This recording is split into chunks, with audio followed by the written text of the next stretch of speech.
Belakangan penampilan terbaru sosok Freddy Pratama, gembong narkoba buron yang pernah tinggal di Banjarmasin terkuak. Adapun Freddy kini telah masuk ke daftar pencarian orang atau DPO.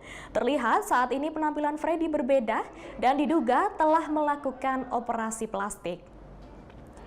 Penampilan terbaru Freddy ini terlihat di situs Interpol dalam jajaran Red Notice.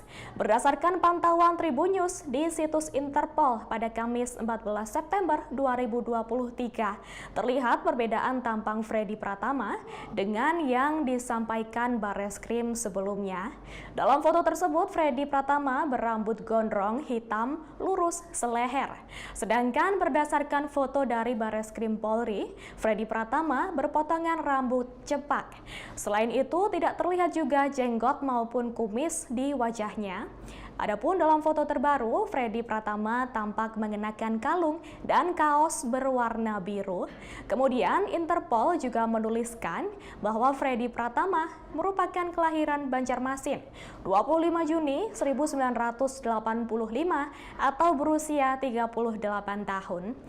Diketahui sebelumnya, Direktur Tindak Pidana Narkoba Bareskrim Polri, Brigjen Mukti Juharsa, mengatakan bahwa Freddy diduga telah melakukan operasi plastik untuk mengelabui polisi.